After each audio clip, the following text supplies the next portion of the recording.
niho rero bamaze kwiga ikibazo barambaza ko niba no bafise uburyo ku mwana bomurungika akaja kwivuza uba barusha ubuhanga bwo kuvura, baca bambwira yuko vyoba vyiza ngiye kumuvuza mu Buhindi. Rero nico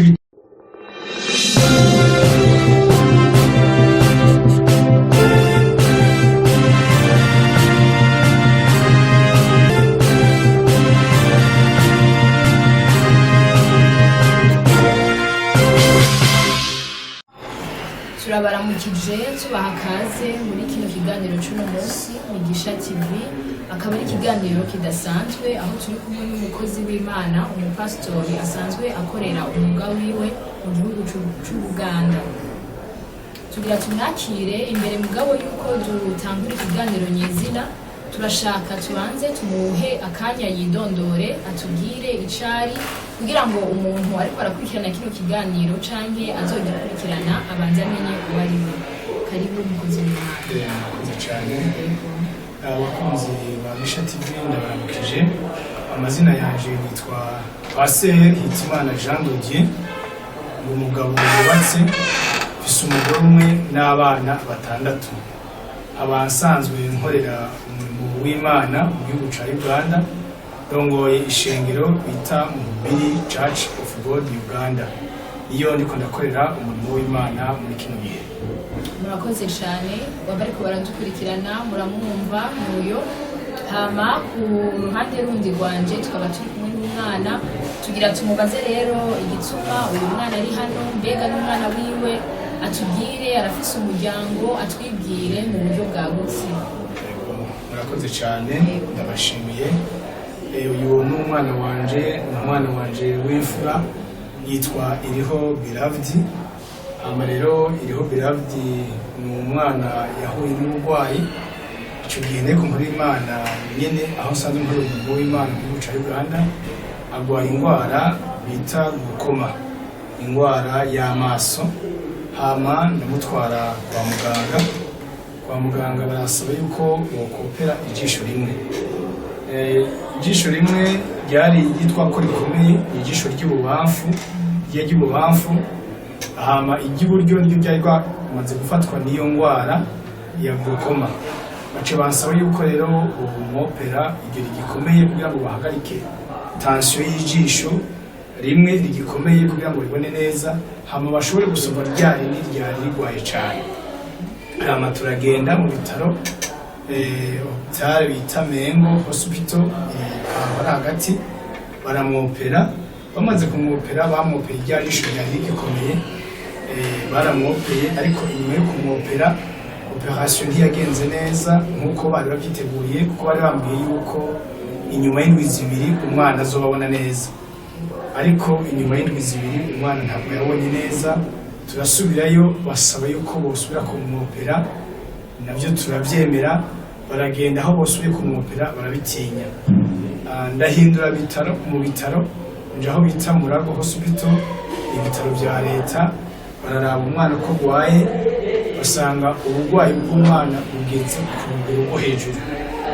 Niho rero bamaze kwiga ikibazo barambaza ko niba no bafise uburyo ku mwana bomurungika akaja kwivuza uba barusha ubuhanga bwo kuvura. Baca bambwira yuko vyoba vyiza ngiye kumuvuza mu Buhindi. Rero nico gituma uyu mwana ari hano. Uyu mwana ni agwaye indwara y'amaso gukoma. Uriko uramuraba gutyo ushobora kubona ko afise ikibazo cyo kubona, ariko nko kwiga umwaka uheze ntiyashobora kuja ku ishuri kuri ico kibazo cy'uko tutararonka uburyo kugira ngo tuje kumuvuza basubiremo bamubage iryo jisho ritagenze neza, kumwe n'irya kabiri ashobore kuribaga kugira ngo ashobore kubona, ashobore gusoma. Ni umwana yari yiga mu 6, ubu bayiga mu 8, ariko yahagarikishijwe no kwiga kubera ubwo burwayi bw'amaso. Mu majambo make rero ikintu cari kinzanye hano, nari nituye Gisha TV kuko maze gukurikirana ibiganiro vya Gisha TV bica kungurukana bumenyi, nabonye bafasha abandi. So uyu mwana iyo ndwara narabajije mu bitaro, bansabye 3,500 vy'amaero kugira ngo ushobore kuja kwa muganga kuvuza uyu mwana. Rero abakunzi ba Gisha TV banyumviriza igitumye shika hano kuvuga ngo nakeneye ubufasha bwo mu buryo bufatika, kuvuga amafaranga kugira ngo ushobore kuja kuvuza uyu mwana. Iyo mpamvu rero nahuye n'abakozi b'Imana bakorera muri Gisha TV maze gukurikirana ibiganiro byabo, ubona ukuntu bafashije abandi kandi n'intumbero yo gufasha abandi. Ndavuga nti reka ndabiture, baranyumvirije. Dushimiye ubuyobozi bwa Gisha TV kwemera ko ikaze aha mubona ico canzanye hano. Imana ibaduhere umugisha. Murakoze cyane muvyeyi. Mwumvise igituma uno mwana ari hano nuko asanzwe afise ubugwayi bw'amaso kandi akaba yifuza 3,500 by'amafaranga y'amaero. Rero reka tusubire tumusabe akantu kanyuma kongera mwumvise ico yifuza. Nimba hari akandi kantu ufise ubwira abakunzi ba Gisha TV kugira ngo ikiganiro cyacu kirangiriza hano. Murakoze cyane. Ndashimiye cyane abakunzi ba Gisha TV, abasanzwe bakurikirana Gisha TV. Ndashima cyane ubuyobozi bwa Gisha TV, umukozi w'Imana yabitanguje. Imana imugisha ishyigikiye ibikorwa ariko arakora, kuko nanje kugira ngo ndahashike nuko nabonye ibikorwa byinshi biriko birakoreka. Abakunzi ba Gisha TV rero bari nyuma y'umukozi w'Imana, Imana ibahezagire. Mfise icizere mu mutima hamwe no gusenga Imana nkuko mwabyumvise. Turabakozi b'Imana, dushimiye Imana yuko mubyumvise kandi mugiye kudufasha nkuko musanzwe mubikora. Nta yandi majambo menshi mfise novuga, kimwe gusa ngo bashimiye Imana ibaduhere umugisha. Abazodufasha, abazobona ikiganiro twagize bagakumva ku mutima, baye basabiye umugisha. Kandi ndaje gusaba nsengere abantu bazogira ico bakora, abo Imana izokora ku mutima, Imana nabo ibagirire neza. Nibyo kurangiza kwisengesho. Imana ibaduhe. Urakoze cyane. Nawe uriko uradukurikirana canke uzokurikirana kino kiganiro, reka tumusabe asenge amasengesho kugira ngo umugisha w'Imana ushobore kukugenderera aho uri. Nimba ufise umutima wo gufasha utaragira ico uronka, kugira ngo iri sengesho rigukoreko, rikwishure, riguhe uburyo uzoshobora gushigikira kino gikorwa. Urakoze cyane. Karibu muri sengesho. Murakoze cyane. Reka dusenge Imana. Mana yo kwizigirwa nziza, Mana ishobora byose, turagushimiye kuri Imana, turagukengurukiye ko ubera, turagushimiye ku bantu basanzwe bakurikirana Gisha TV, abakunzi ba Gisha TV. Turasabiye umugisha umuyobozi wa Gisha TV, dusabiye umugisha abamukurikirana, dusabiye umugisha n'abumvise kino kiganiro, kandi dusabiye umugisha n'abagiye kugira ico bakoze kugira ngo badufashe, kuko ijambo ryawe ravuga ko turi ingingo za Kristo. Mwami Imana, ngushimiye ku bantu bose bazokugwa ku mutima n'iki kiganiro. Batubwiye yuko bakeneye ubufasha kubw'ino ngwara y'uno mwana. Rero twashaka tumubaze ati none ubwo bufasha, kuko mwumvise ko hakenewe amafaranga 3,500 by'amaero, umuntu yogira umutima wo gufasha canke yogira ikintu aterereye, yobatora gute, yoshikana hehe? Mutubwire ahantu batorera kugira ngo ushobore kuza afashanyo kintu.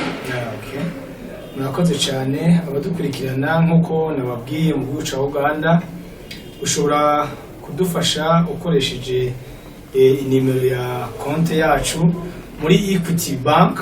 Equity Bank inimero ni 10 16 10 13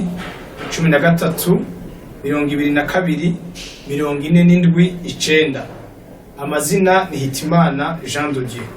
Canke ukoresheje banka Centenary Bank, inimero za konte ni 320 217 555 4.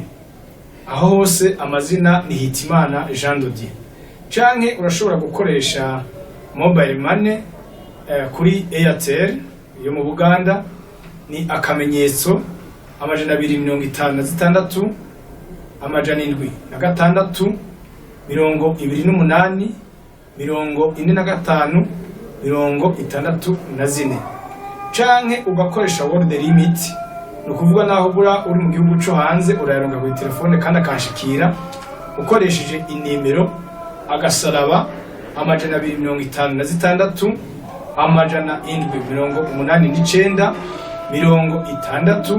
60 ubusa 5 yayisubiramwo agasaraba amajana 256 amajana 789 60 ubusa 5 aho hose ikuzanira amazina Hitimana Jean de Dieu. Murakoze cyane ngira mwavyumvise turashobora no kubashira ko aho imbere kuri ecran mukabona izo nimero nayo ma nimero ya konti ya banki aho mushobora gushira ubwo bufasha bwanyu. Ikiganiro rero nta kirangiriye turabashimiye twongera tubashimira no kuvyo muzogenda mukora. Rero mugire umunsi mwiza, Imana ibahe umugisha bariko baradukurikirana n'abazosubira gukurikirana kino kiganiro Migisha TV. Murakoze cyane. Murakoze.